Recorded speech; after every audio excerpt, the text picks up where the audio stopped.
Welcome to Sex on the Floor podcast. This podcast was created to help educate the public about problems with sex and intimacy and how this is tied to both physical and mental aspects. Hosted by myself, Dr. Molly Hart, a passionate pelvic floor physical therapist and owner of Pelvic Balance Physical Therapy, and by Dr. Katie Schubert, a phenomenal sex therapist and owner of Cypress Wellness Center. We are here to have a good time. We're here to keep it real with you all and to educate along the way. I'm so excited for you to join us. We strive to help many relationships prosper in fun, safe, and healthy intimacy. While listening to the show, please remember that this information is not meant to diagnose or treat any medical conditions. Please speak with your medical provider for all things related to your healthcare.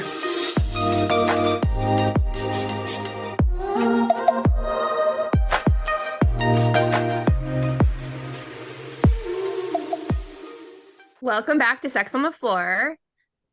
We are Dr. Katie Schubert and Dr. Molly Hart, and we are here interviewing Dr. Tarin Forbes. Yes. Hi, Dr.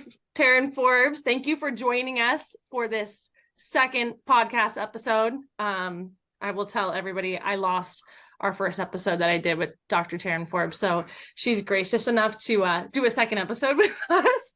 And I promise I won't lose this episode. No worries. No worries. Take two. Take two. It's my absolute pleasure to join you guys, ladies, again. And everyone listening. So yes, I work at Forbes Longevity Center. I'm the medical director there. It was previously known as Massey Optimal Health Center, and I joined the practice about 6 years ago, and we recently changed the name to Forbes Longevity Center. And I've been in kind of the realm of functional medicine and more holistic medicine, integrative medicine, for the last 10 years or so. And essentially we get to the root cause of patient's disease, and we're very passionate about getting them better taking a very holistic and integrative approach to all their ailments or concerns and prevention of disease, and that includes sexual health. Yeah. So I know last time we started talking more about like hormones and different things that you're doing to help. I think we talked a little bit more about female related hormone concerns and aspects that you're using for care. I don't know if you want to go further into that topic at all right now. And then we can bring it. I definitely want to round it out to sexual health and the stuff that you're doing in that field as well, because I just met with you a couple of weeks ago and we talked more about that, which was exciting. Yes. So hormones are exceptionally important for both males and females. Of course, it's not the only part of the puzzle, but it's definitely something we always look at for both our males and females. When it comes to females, there's a lot of hormonal imbalances that we really try to look at and uncover. And a lot of females that have been on birth control pills or are on birth control pills, which can cause a lot of detrimental effects on hormones, and a lot of them are just taking them for better skincare, for prevention of acne and so forth, or for contraception. But I would say we definitely look at that, and if women are struggling with like low libido, certainly birth control pills can be a cause of that, because it can raise women's sex hormone binding globulin, which then binds testosterone, and can impact their energy levels, their libido, their ability to orgasm and so forth. So that's one of the things we explore. Estrogen dominance, I see that a lot, even with women who are not on birth control pills, but there's a ton of endocrine disruptors, tons of hormones in our food, even our drinking water, if you're not drinking clean drinking water. And that can certainly cause all kinds of issues with females and having, estrogen dominance, being overweight, carrying excess fatty tissue, because estrogen's stored in, a lot of that fatty tissue and so forth. And some of the symptoms that women may have with estrogen dominance: PMS, moodiness, heavy painful periods, endometriosis, fibroids, more prone to allergies, autoimmune disease. So those are a lot of things that we see and explore with our patients. And also as a woman ages, after, the age of 35, a lot of women become more estrogen dominant, and their progesterone doesn't drop off as quickly as their vice versa. Their estrogen stays high, but their progesterone drops off. And so they suffer from, anxiety sometimes, insomnia. So it's really trying to boost women's progesterone, and testosterone too actually peaks at the age of 18. And so that can drop off, especially if women have a history of birth control pills or are currently on those. So we look at that. And then as a woman, we really trying to smooth the woman's transition into menopause. And, sometimes we do use bioidentical hormones. I'm a big advocate of bioidentical hormones. Even if women aren't really struggling with the transition to menopause, there's a lot of research that's come out to support that bioidentical hormones, when done correctly, has a very protective effect on the brain, on the heart, even on the breast. Tissue. The Women's Health Initiative, which was one of the largest studies to, of the 20th century, that demonstrated, it was stopped prematurely because there was a higher incidence of breast cancer. It was a very poorly done study. Women were put on progestins, which is in your birth control pills. It's synthetic progestin, not progesterone. I don't even like to refer to it as progesterone. And it increases your risk of breast cancer, blood clots, cardiovascular disease, strokes, and so forth.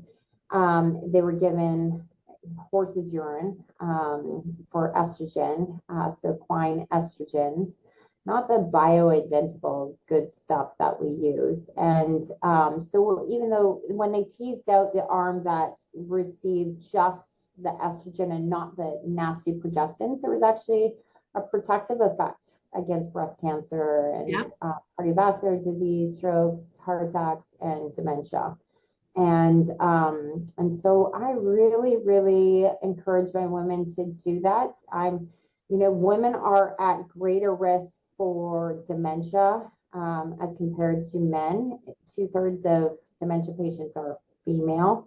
And it's 10 years after menopause. That's kind of like, those are those golden years that you really want to that window that you really want to use bioidentical hormones just to protect the brain and decrease the risk of Alzheimer's and dementia long term. So I love all that. No, this is so good. This is what we had talked about in our first episode. So I'm so happy you brought all of this back up.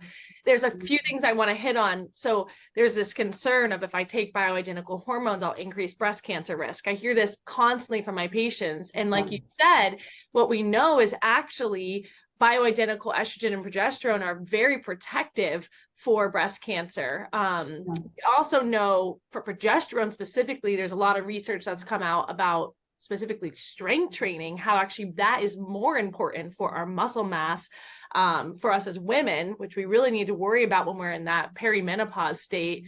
Not as much actually once we go through menopause, but perimenopause, 45 to 55 is pretty harsh on us as females. So I like that you brought that up because it is very protective for us, but there is this myth out there that it could be harmful.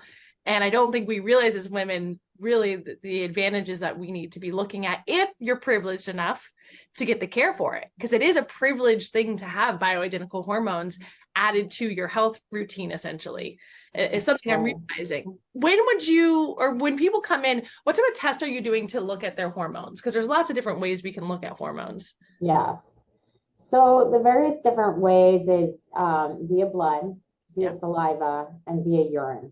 Mm-hmm. The ones that I specifically do, I do blood and I look at urine.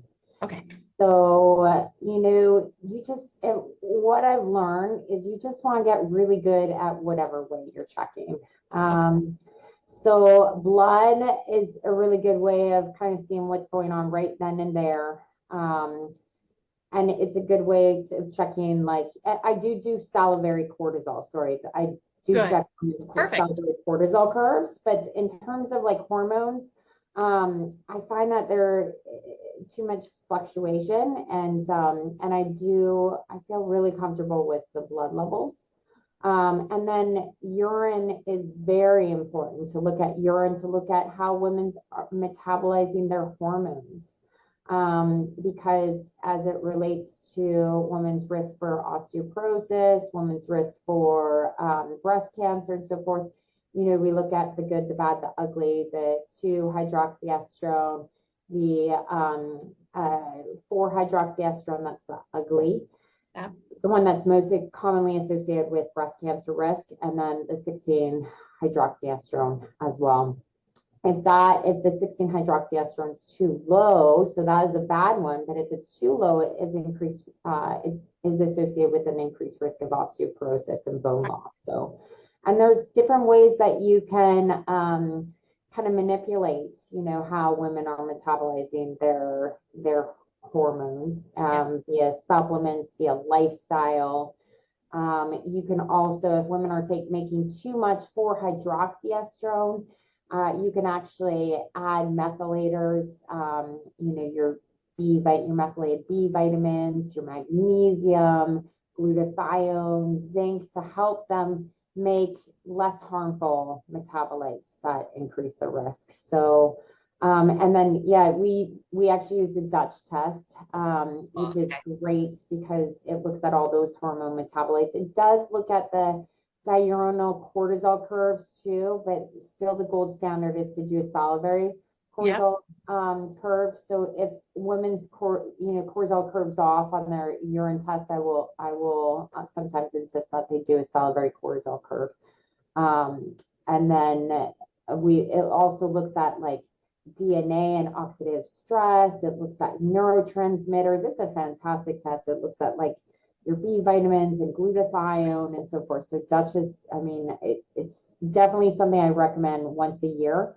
It's kind of a pain in the butt because you have to you can't eat any bananas, any avocados. You have to hold your supplements for a certain amount of time. But once you get the hang of it, it's easy peasy. Yeah, good. I love to hear that you're using the Dutch test. That's, I would say, seems gold standard for looking at hormone levels for females. All my females who are going to a good functional medicine doctors, it seems they're doing the Dutch test, and it's about once a year. And then, like you said, the salivary cortisol levels seems to be gold standard. I'm seeing, even if they have regular levels on their Dutch test, I've seen those come back still not good results for their cortisol test. So depending on how their symptoms are presenting, typically their doctors are like, oh, we should probably look further into this. So tell me this, the Dutch test, can you actually walk? So like whoever's listening, there's this test called the Dutch test, and this is how a functional medicine doctor may get an idea of what your hormone levels are like over a period of time. Because if we just do a blood test in the moment, it's not really painting a full picture because our hormones are always changing. They're constantly fluctuating as a female, which is good. It's normal. That's why we have a menstrual cycle. So we need to see a time frame to really get an idea of what's going on. And especially when we're in perimenopause, our hormones are going all over the place. That's just the nature of the beast during that time frame of our lives. So can you walk the listeners through what is the Dutch test as far as if they came in to see you, what that would look like for them to do it? So it depends on if they're perimenopausal or menopausal. So if they're perimenopausal, you want them to collect the urine throughout the month, Yep. which is a lot, but it gives us a lot of information. And especially if they're trying to conceive, trying to capture like all the phases and see where their hormones are and their luteal phase and ovulatory phase and so forth. Versus like if they're menopausal, then we just do 1 day. Oh, okay. I didn't know that. So throughout the day. And it's pretty accurate just doing the 1 day. okay. You don't see as much fluctuations with your hormones, post-menopausal. Yep. Everything's flatline. Yeah. It's great. I have a quick question. So in our last episode, we talked, a few episodes ago, we talked about how to talk to your teenager about sex. And we did a little bit of talking about birth control options. Mm-hmm. If you don't like oral contraceptives because they mess with hormones, what would you recommend to a teenage girl who is sexually active? Yeah, I mean, I think that's a really difficult question. And it depends on the individual, right? I know that some teenagers aren't going to track their cycles because there's really only 6 days a month that you can really get pregnant, right? Yeah, I mean, I would still recommend the old-fashioned way with condoms because I think that a lot of females and males, like in general, there's more promiscuity out there, right? Like people are just having sex more. And I think that incidence of STDs is on the rise, and your oral contraceptives are not going to protect you against that. There's some females that take the birth control pill and do fine. But I think too many of them are put on birth control pills without having informed consent. Yeah, they don't know the long-term potential side effects. I have a lot of patients who's, they've said, "Oh, you need to see my daughter," and it'll be 25-year-old who has been struggling with anxiety, depression, weight issues, low sex drive, low libido, fatigue, gut issues. And I asked them, how long have they been on birth control pills? Since they were like 16. Mm-hmm. And they've never ever thought about there being a connection there, right? And a lot of them are on antidepressants, anti-anxiety medications. It's just interesting. Now we know just so much, right? We check those sex hormone binding globulin hormone, and it's like it's out the roof. And so I think, if you aren't going to use condoms, then the NuvaRing to me, or the copper IUD is an option. The copper IUD, some women do fantastic with the copper IUD, and there's no hormones involved. Some women, there's a lot of cramping. Most of that goes away, but that would be my number one choice, would be a copper IUD where there's no hormones. Right. I know a lot of people have used those and said they've liked them. Now the copper IUD though works because it causes an inflammatory response though, correct? Inflammatory response. Right. Mm-hmm. But if it's short term, so what we talked about, Dr. Katie and I, Tarin, last time was, I said, I don't want my daughter on birth control. I was on birth control at 16 up until 25, exactly what you just said. And I had horrible blood pressure, and I thought it was due to my grad school. It just randomly came about. And my GYN said, "Hey, I think your birth control is causing this." And the second I was taken off, not only did my blood pressure go back to normal, but my blood pressure is actually much lower than the standard levels, and it completely leveled out. I then tried a progesterone only IUD, which really messed me up bad, like gained significant weight, had serious depression, horrible hormonal acne on my back, my face, and I had never dealt with acne my entire life. And it took me a year to correct that, and I got it removed pretty quickly, and it still took me a year to correct the side effects from it. So after that, I came home and I was like, we're only using condoms. I'm never doing this to my body again. And being a pelvic floor PT, I realized how bad now birth control is for us as women. So I was saying to Dr. Katie, like, I don't want my daughter on it, but at the same time, I don't trust a 16-year-old with their non-developed prefrontal cortex to be responsible to use a condom. So it's like, well, what do you do? And Dr. Katie made a good point. She's like, well, okay, we don't want them to have these issues with birth control, but we also don't want an unplanned pregnancy or them to have to deal with the long-term consequences of dealing with an abortion. So it's like, it's hard. So copper IUD is probably a good option. What is the Nova ring? What did you suggest that? The Nova ring is like, they insert it for 3 weeks a month, and it's low dose hormones. Okay. Just locally. You do get a little bit of systemic absorption, but in my experience, it's much less than, say the oral contraceptive pills. Okay. But still, I favor probably the IUD over anything else, the copper IUD. I have had patients do the Mirena and some of the other low dose, progesterone, which is funny. It's actually medroxyprogesterone. It will not raise your progesterone levels up. It does not work similarly to, what's in your body at all. It's similar to, like, it's a progestin. So women are going to have like depressed mood, bloating, weight gain. Some women have cramping, they have a lot of side effects. It's still fine with the Mirena. Yeah. I had put in that or Kylena. I think the Kylena Mirena are the same. Yeah, Kylena is supposed to be even lower dose, but yeah, I have women suffering from that. So something I'll have to figure out with my daughter in the future when we get to that point. But it is something I know, but at least I'll let her know. And Dr. Katie and I talked about this, is once she's mature enough to understand, like, condoms are the absolute best thing, and she feels confident that she would be able to tell her male partner, if she's with a male, that is, I guess, tell her male partner to wear one every time, and feel that she's in a respectful relationship, then cool, then we won't have to worry about the birth control. But until then, if my daughter is sexually active before that, I'm like, I don't know, I'm probably going to caution on the side of birth control because I just don't, it's more, I don't trust the men. Or so I should say the boys that will be in her life at that time. Yeah. Well, I mean, I would do the IUD, try the copper IUD first, the Paragard, because some women do really well with that.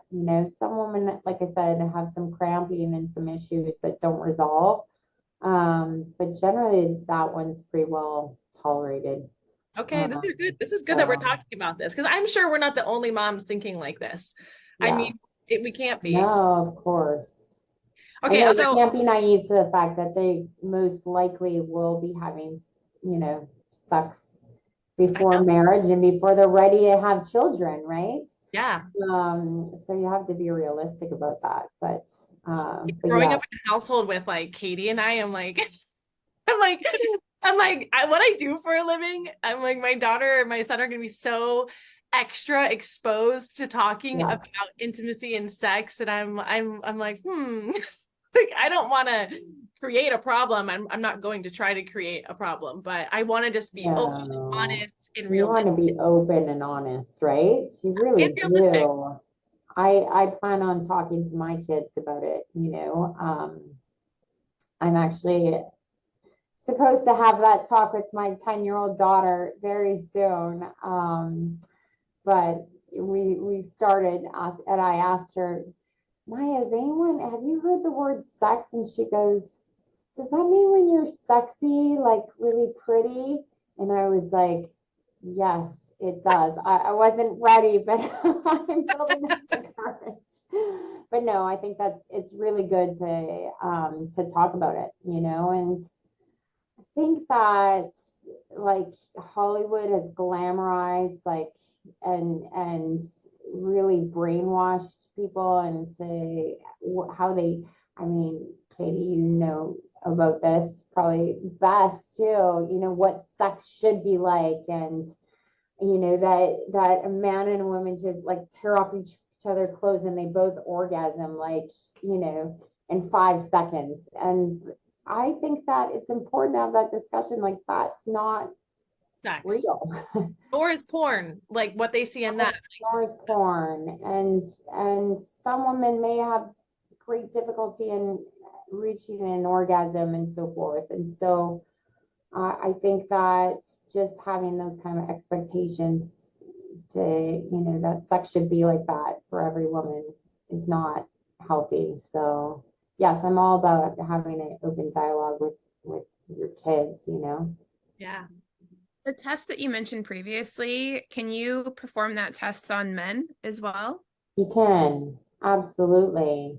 And I mean, I think most of us know about the role of testosterone with men, but are there other important hormones that you have your eye on when a man comes in and is experiencing unfun things in his life, like weight gain or low libido or things like that? Yes, you know, often get men from other clinics that are on testosterone and they're on aromatase inhibitors, so to block their estrogen production, and their libido sucks. And it's kind of like a myth, like that men don't need estrogen. Like every man needs a little estrogen in them. It's incredibly important for their brain, vascular health. It's important for sexual health and libido. So I'm looking at their metabolites, and like, so testosterone does get metabolized to estrogen. It also gets metabolized to like DHT, which DHT, if they make too much DHT, that's going to cause them sometimes to be a little bit too aggressive. It's also going to promote hair loss and hair thinning, male pattern baldness, and females too. That's another one that we look at for females. Progesterone, pregnenolone, like we look at all those, your DHEA. DHEA is interesting, you know, just looking at serum DHEA. I look at that with all my patients, and it's funny because we'll find very low DHEA levels, and DHEA levels when they're really low suggest like chronic unmanaged stress. And sometimes until we reveal that really low DHEA, patients don't really tell us the full picture of like how stressed they really are, you know. But when they see that number, then it's like it almost like it brings tears to people's eyes, and they just like the floodgates open, and they're like, you know, I've really been stressed. My son's suffering, or my marriage is suffering, my, you know, my job. I've been, you know, burning the candle at both ends. It's just really quite revealing. Yeah. So, and yeah, so when I see that number, I just know that the candle's been burned at both ends. And that is associated with the, you know, premature aging, osteoporosis, cardiovascular disease, shortening of our DNA, our telomeres. Everything you can think of negatively, stress. Yes. People, it's so funny because people don't talk about the negative impacts of stress on the human body. And I'm like, how is this not talked about more? Because the impacts are so significant. I would say majority of pelvic health patients that are dealing with chronic pelvic health issues, chronic anxiety and stress is the number one root cause. And so I don't do testing on the blood, but I sit with my patients for an hour and I'm working on them, and I have the most in-depth personal conversation. So I hear every little thing about their life, and my intake, I also go through such an in-depth screening of their life and what's been going on for the past years. And sometimes they don't even really recognize that they're stressed. Men especially, it's so funny that they'll be like, no, I'm not stressed. And then I go through their intake form and I'm like, oh my God, like you might not call this stress, but this is why this is happening. Yeah. So a huge part of my job that I'm doing, me and my other therapists at the clinic, is a lot of lifestyle habit changes. Because, like, I'll give you an example. One of my patients was working 410s, which really was like 412s, and just getting him to switch to working 5 days a week and balancing out the amount he's doing in a day and balancing out between sympathetic and parasympathetic time, and teaching him habits of like, how do you get yourself out of this stress mode and actually into a relaxed mode, which means like mind and body are more calm. Because they're like, oh, when I go to the gym it feels great, and I'm like, yes, but going to the gym you're still in sympathetic mode. So like it's just teaching people, but people don't understand this delicate balance, and then why their hormones are all out of whack, and why their libido is crap, and why they can't sleep anymore, and like all these things that come about. And I'm like, if we just learn about the human body and how to essentially water it and nurture it properly, can autocorrect a lot of stuff that that doesn't necessarily mean we have to go so in depth if we can correct some of these habits. So you're right. Like, people probably don't open up right away about how stressful their lives are to you when you're working with them. Yeah. A lot of them do, because I mean, we spend a whole day with our patients, but every now and then you get someone who's a little bit more reserved, right? And is not as revealing. And it's not until that number comes out that they really reflect and open up, So I found that, and you hit on such a great point with, parasympathetic and sympathetic balance. Most of us are sympathetic dominant in that fight or flight at all times, in our fast-paced life. And, we check. One of our first things we do, it's our vital signs. We put them on heart math, and we tell them to relax, to see how well they can relax, and check their heart rate variability, their parasympathetic, sympathetic balance, their brain heart coherence. And that's like a vital sign for us, and then we put them on our plasmography machine, which then also checks their parasympathetic, sympathetic balance in their natural state when they're not trying to relax. And 99.9% of our patients in their normal state, when they're not trying to relax, like some of them are good at meditating and deep breathing and, doing heart math, we've trained them well, but in their non-relaxed normal state, when they're just sitting there, they're sympathetic dominant. So, sympathetic dominance, like, causes your arteries to stiffen, heart rate to go up, blood pressure to go up, digestion to be poor, lead to anxiety, insomnia, premature aging, all of those things, but wreaks havoc on their, all their hormones. That's when we see the cortisol going up, like we were talking about earlier, which actually can go up, and then it can also plateau if it's been elevated for a long time. So it's like, no, that's good that's so cool that you're testing for these important markers that should be kind of standard of care, if you ask me. But it's not. I know, unfortunately, like the insurance companies just dictate how we treat patients in your non-cash pay practice. And, your average doctor doesn't have time, or they're owned by hospitals, their practice, and they're just cranking out patients. 10 minutes per patient.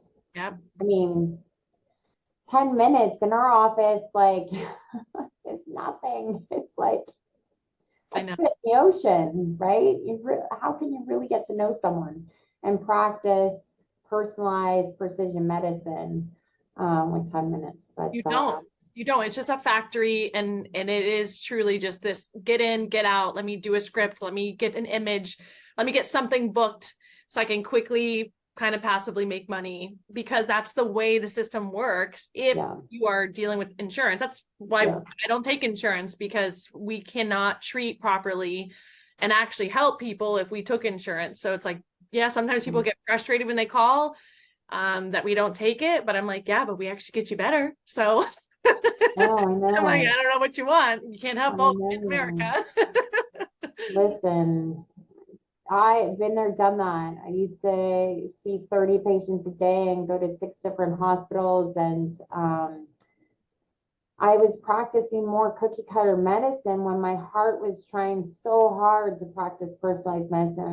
I was killing myself, trying to I was giving patients handouts like on supplements that they can take and things that they can do because I didn't have time to even talk to them about it. But at least I was trying to do that. But I was killing myself. Yeah, If I you would have burn yourself continued out. doing that kind of medicine, I would have burnt out. And I very much love and I'm still passionate about medicine because I have the time to really sit down and make a difference with them and their family members and so forth. Tarin, how long did you do that for?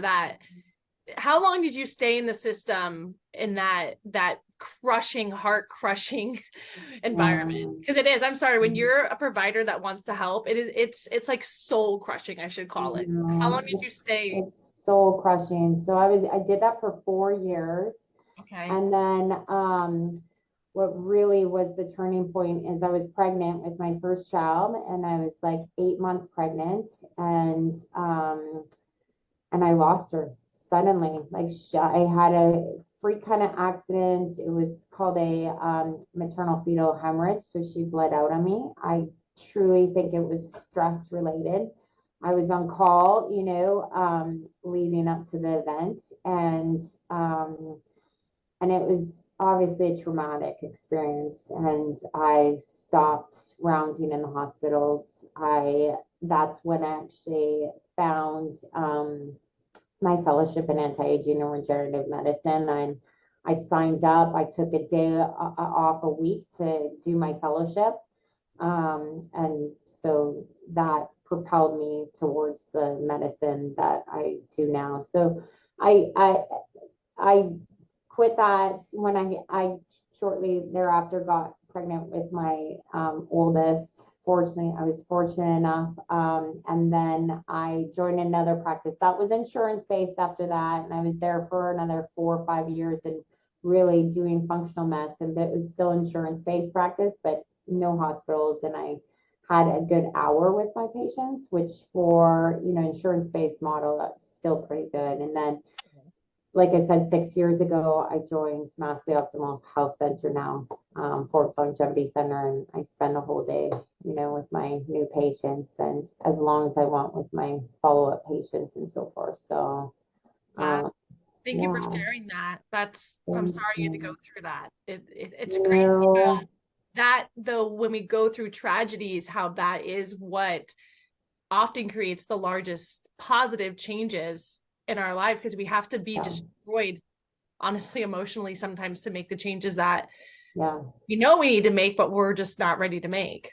Yeah, I'll never forget. I mean, I saw Tony Robbins like years ago. And I'm still such a huge fan of his, but I'll never forget him saying like change comes about with disturbance. Like you have to be disturbed, right? And although I wasn't necessarily happy, I mean, I was happy because I was pregnant and, married, after so many years of, I felt like being alone in medicine and just working. But I was not satisfied in my career at all. But I would have probably continued to do that, just because I hadn't been really disturbed, like, with the loss of a child. So, so I'm very grateful for that experience,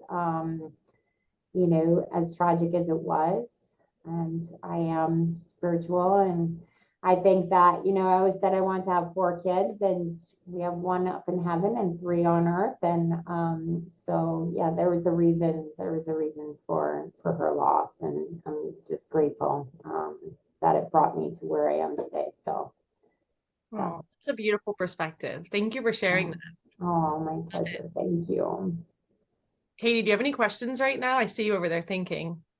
Oh, no, I was just listening. No, I don't think I have any other questions. I think that the insights that you gave into male and female hormones was really helpful. And I know a lot of my clients who come in, obviously I'm a mental health therapist, so a lot of it's psychological, right? But There are some things that I have a hard time working with, and I usually bring up hormones, but this provided a whole lot more information for me and hopefully to a lot of our listeners. Oh, good. Yes. Well, and you're used to really dealing with that sympathetic dominance, right? It's like some people have sexual dysfunction solely because they are in sympathetic overdrive, right? And Yep. so we really count on you to help our patients out too, and help allow them to stimulate their vagus nerve and their parasympathetic systems. For my male patients, I say, yeah, you need parasympathetic stimulation to point to get an erection. That's what we learn in med school. If you don't have that, you really, because a lot of times with my male patients who have sexual dysfunction, a lot of it's up here, right? Oh, and yeah. it becomes a vicious cycle. Maybe they do have some vascular issues, and majority of them do if they're, they have some kind of vascular decline after the age of 30, sometimes even younger, but it becomes a vicious cycle, right? If they can't perform once, then it gets in their mind, and we really, count on Dr. Katie to get their mind straight, and stimulate that parasympathetic system. Yeah, I certainly try to get their mind straight. That's a good way of putting it. Yeah. Their mind straight so that we can get everything in the right direction. Yeah. Literally. We don't have to dive deep into this since we're short on time, but just something else I wanted to mention that Tarin Forbes does is she does use something called the Gaines wave and the Femi wave and something called the P shot and the O shot. And these are other modalities that help with sensitivity and erection function, sensitivity of the clitoral area. So that way, if you have like desensitization occurring, not that we thank God as women have to overly worry about having an erection of the clitoral tissues to perform a sexual act like men do, but both of these types of modalities that Tarin is using are helpful. So that's something her and I were talking about 2 weeks ago. I don't know if you want to give like a quick little summary on those before we wrap up today, Tarin. Yeah, so really quickly with the Gaines waves and Femi waves, majority of us develop microcalcifications of our vessels in our arteries. And the arteries down in the perineum, so for females and males, get diseased almost the quickest because they're smallest in diameter. And so we use the Gaines waves and Femi wave to break up the microcalcifications to promote blood flow down there. The most common cause of sexual dysfunction or ED in men is, of course, vascular. And so we're really opening up those vessels. In females, it's overlooked often, because it's not as obvious, we're not looking to see our clitoris, that we're not getting an erection every day. We can't tell. And so it's overlooked, but that definitely helps for females down there with reaching, with arousal, with vaginal lubrication, with climaxing and libido. And then with the O shot, it really helps with stress incontinence. It helps with improved sensitivity down there and lubrication as well. And then for men, the P shot really helps with men's sensitivity and strength of erections, duration of erections, What is in those shots, Tarin? So it's platelet-rich plasma. So it's your blood, essentially. So we draw your blood when you come in, and it gets spun down in a special centrifuge. And so it's super duper concentrated so that there's, on average, 7 different growth factors to promote repair and rejuvenation, basically. Yeah, awesome. Regeneration. And where are you putting those shots? Like, I know these things, but I want you to just like explain it because a lot of people don't know about this. So where does the P shot go? Where does the O shot go? Yes. So the P shot is in the corpus cavernosum, so it's in the shaft essentially, and then we do put some in the head of the penis as well. So we're putting the shots in, like, there's about 10 cc's of platelet rich plasma, and then if we have platelet poor plasma, we're going to inject that as well. Basically along the shaft in the corpus cavernosum. And then in the head of the penis as well. And then for females, it's in the clitoris. There's 1 cc in the clitoris, and then about 4 cc's right under the urethra, kind of in the G spot area. Okay. But pretty superficial or kind of deeper? Is that still relatively superficial? It's about a centimeter deep that I'm going in. Yeah. And when you say the clitoris, like the bulb of the clitoris? Mm-hmm. Yeah, okay. Because the clitoris is so big, so I'm like, what part of the clitoris are you? Okay. Yeah, it's like way past, we have to retract the hood, and we're getting it right at the tip of the clitoris. Wonderful. So yeah, usually it doesn't expand or anything. If we get in the right spot, it shouldn't really be painful. We really numb up everyone too with good numbing cream and so forth.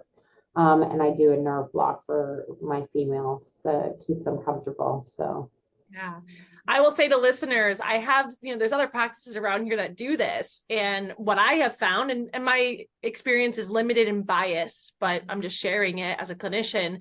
So there's a lot of places that offer P shots and O shots and the Gaines wave and the Femi wave. And I have found that it's not the modality that leads to results. It's the modality used with the proper clinician and the right protocol.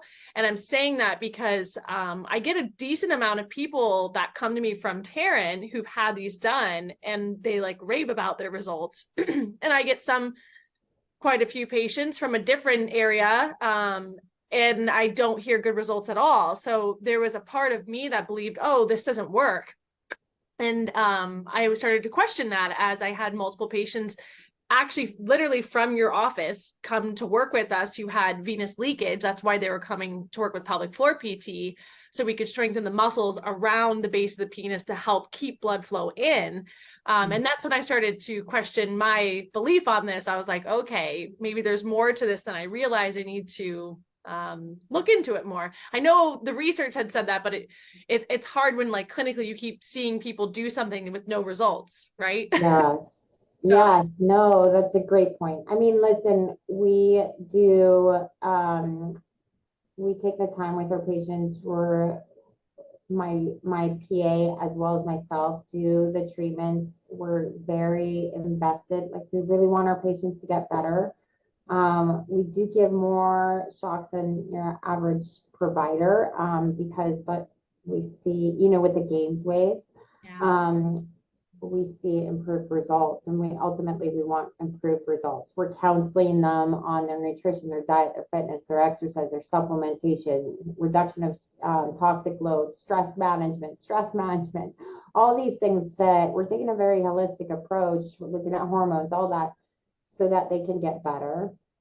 I will say venous leak is harder to treat just with Gaines wave and with P shots, and so that's why we count on you and utilize you, and recognize that sometimes we're a little limited, and we need our pelvic floor experts and specialists to help them get that much better, right? So we're taking that extra step because we're not just interested in gaining money. I feel like there's a lot of these practices that sometimes are just becoming mills, and they just want to collect money, unfortunately, and that gives some others a bad rap. But yeah, in terms of like for straight erectile dysfunction and straightforward erectile dysfunction from a vascular standpoint, it's very effective. At least 80% of our patients get better. But yeah, it's unfortunate. But thank you so much for the fantastic feedback, and yeah. We'll continue to send patients your way, because you do a spectacular job, and I love your thorough intakes. Very impressed with that, because not a lot of practitioners take the time and put all their effort into their patients. So Yeah, but that's how you guys are too. So I appreciate it. It's hard, when you're in healthcare, we can wrap up here, but when you're in healthcare, you start to really learn what practices care and what ones are in it for the money. And you can tell mainly by really the results that your patients are getting. And St. Pete, I will say we're pretty lucky, I think, because we have such a huge population here in such a condensed area, that we have some incredible providers. But I'm not gonna lie, I'm picky. I'm very I have a lot of expectations from practitioners. And if you don't care and you're not getting good results, I'm just going to be frank with patients and be like, don't waste your time doing that. And I've very much so learned it is not the treatment or the modality anymore. It's more the provider that is giving that. And I'm sure even in psychology realm, there's all these different types of methodologies that psychologists can use. And you can see sometimes it doesn't work and sometimes it works great. And I'm like, it's probably just more the psychologist delivering the method. So be particular about who you work with is my point of this. Look up their reviews and don't just look for 5 stars. Look to see what do people write about it. So, we're so picky about where we bring our cell phone when it's damaged, where we bring our car for a repair. And then people don't do any research on the doctors they're really going to. And so Dr. Forbes, if you're in this area, is a wonderful resource. Look at her reviews. But always do your research before you take your human body. You have just this one human body before you take them to a provider to help you figure out whatever concerns you're having. So, yes. Well, thank you for coming again. Yes, no, thank you so much, ladies. And thank you so much for what you guys do and how much you help our patients, and for having me on this fantastic podcast. Yeah, thank you so much. All right, ladies, I know we're all busy. Thank you all for being here. Have a beautiful rest of your day.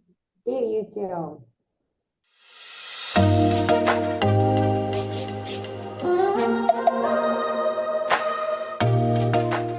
We are Dr. Molly Hart and Dr. Katie Schubert, and you've been listening to Sex on the Floor podcast.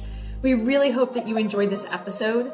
If you have any questions and want to get in contact with us, you can follow us on Instagram at Dr. Molly Hart and at Dr. Katie Schubert, on Facebook at Pelvic Balance PT and at Dr. Katie Schubert. And for more information about us on our websites, you can find us at pelvicbalancept.com and at drkatieschubert.com.